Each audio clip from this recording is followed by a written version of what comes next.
দিয়ে জাগাবার চেষ্টা যেন কেউ না করে। আর দফা দাবি করেছে বেশি কিছু নয়।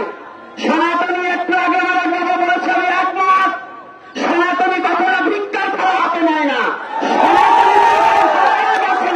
সনাতনী যুদ্ধ করে রাস্তা শিখতে হবে, যুদ্ধ করে রাস্তা শিখতে হবে। সনাতনী কারো দয়ায় নয়। তো যে জাতি দয়ায় বাঁচতে চায় না, যে জাতি ভিক্ষার হাত বাড়িয়ে দেয় না, তাদের প্রতি কেন এত নির্যাতন?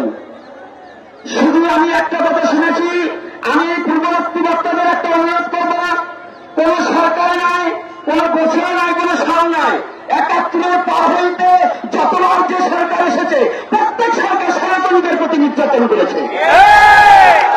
শুধু কোন এক সরকার নয়। আপনারা জানেন ১৯ সালে নানুয়া দিঘির পাড়ে হনুমানের পাড়ে নিজেরাই কোরআন রেখে যে মন্দিরগুলোকে ভেঙেছিল, যে সনাতনী যুবকদের হত্যা করা হয়েছিল, আওয়ামী সরকার তার বিচার করেনি। ২১ সালে ঠিক আছে, জাপানের ভুল হতে পারে, তাহলে ২১ সালে যে ঘটনা, তারপর থেকে যত ঘটনা আওয়ামী লীগ বলেন, বিএনপি বলেন, জাতীয় পার্টি বলেন, সনাতনী এই বাংলাদেশ থেকে আছে সনাতনী জাতির সম্পত্তির উপরে। চিকিৎসালয়, দাতব্য প্রতিষ্ঠান, আপনার জগন্নাথ বার্চিকি থেকে শুরু করে এই রমনা পার্ক পর্যন্ত সমস্ত সনাতনী জাতির সম্পত্তি। বাংলাদেশের মধ্যে যত দাতব্য প্রতিষ্ঠানগুলো প্রায় সনাতনী সম্পত্তির উপরে দাঁড়িয়ে আছে। যত মূর্তি আছে সব সনাতনীদের মূর্তি।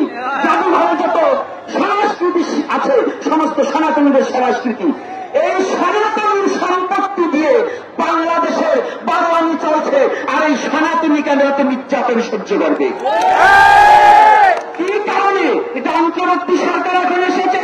আমার জিজ্ঞাসা, আমার জানবার অভিপ্রায়, অবিলম্বে ৮ দফা দাবি আমাদের মেনে নেন। এই ৮ দফা দাবি আপনার কাছে আকুল আবেদন। আমরা সাধু সন্ত কেন পথে আসব?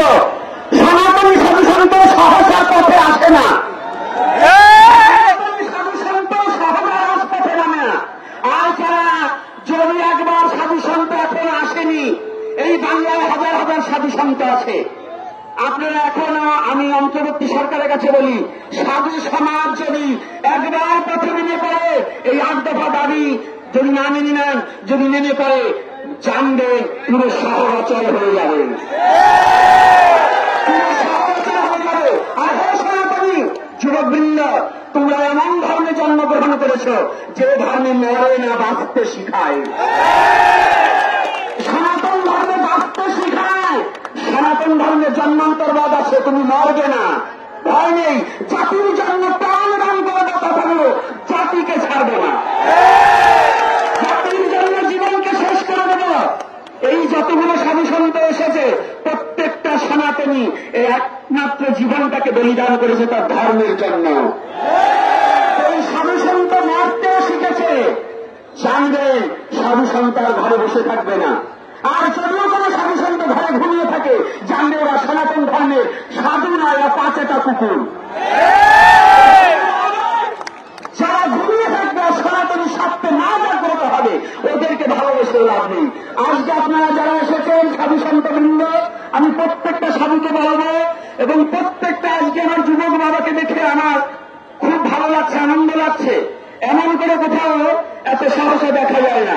তবে এমন নয়, আরো জাগতে হবে, আরো আসতে হবে। পর্যন্ত প্রত্যেক মোড়ে রাস্তায় রাস্তায় আমরা শুনে পড়ব। আর আরেকটা কথা আছে, আপনাদের কথা আমি চলব না, কথা আসছে। বাংলাদেশে আমার নলেজে আছে, আমি এর আগে একটা আলোচনা বলে দিয়েছি ইউটিউবে, যদি আমি বাস্তব সত্য প্রমাণ না করতে পারি, আমি নিজে ফাঁসির দড়িতে ঝুলে পড়ব। এই যে হিন্দুদের প্রতি অত্যাচার এবং জায়গায় জায়গায় দেবতা মন্দির দখল করা হচ্ছে এবং করবার জন্য যারা উস্কানি করছে, আমি আবদার রাখছি, এই বাংলাদেশ হিন্দু মুসলমান কোনো রেষারেষি ছিল না। হিন্দু মুসলমান পরস্পর হিন্দু মানুষ লাড়ু চিরা খেয়েছে, অনেক মুসলমান আমার হাতে আমি ২০ জন আমি খাইয়েছি। তাহলে আজকে কারা এই বাংলার বুকে কারা এই মূর্তি ভাঙছে, এটাকে তদন্ত করে আইনি নোটিশ দিয়ে এবং এটা তদন্ত করে আইন পর্যবেক্ষণ করে যেন এদেরকে চিহ্নিত করা হোক। আর সনাতনী যদি বিমান স্বাধীন হয়, শুধু বারবার শুনছি স্বাধীন, একবার একটা পুরো স্বাধীন হয়েছে, আবার এখন আমি স্বাধীনের কথা শুনছি। কিন্তু যদি স্বাধীন হয়ে থাকে, হিন্দু কেন পড়াবি? যদি স্বাধীন হয় তাহলে এই দেশের মুসলমানরাই স্বাধীন হয়েছে, হিন্দু কি স্বাধীন হয়নি? সনাতনী কি স্বাধীন হয়নি? তাহলে আমাদের প্রতি নির্যাতন কেন? আর বরিশাল ভোলাতে পূজা করতে দেওয়া হচ্ছে না, তারা তাদের নির্দেশে পূজা করা দিচ্ছে না। এই নোটিশটা আমাদের কাছে পৌঁছিয়ে দিন। কারা এত বড় হিম্মত আছে বাংলা থেকে আমাদের পূজা খাচ্ছে, আমাদের পড়ছে, আমাদের সম্পত্তি এখন আরো চেয়েছে আপাতে গেলে তোমার বাধ্যতার নামই নেই। আর সেই সম্পত্তি ভোগ করে তুমি আমাদের হিন্দুদের প্রতি নির্যাতন করবে, এটা চলতে দেওয়া যাবে না।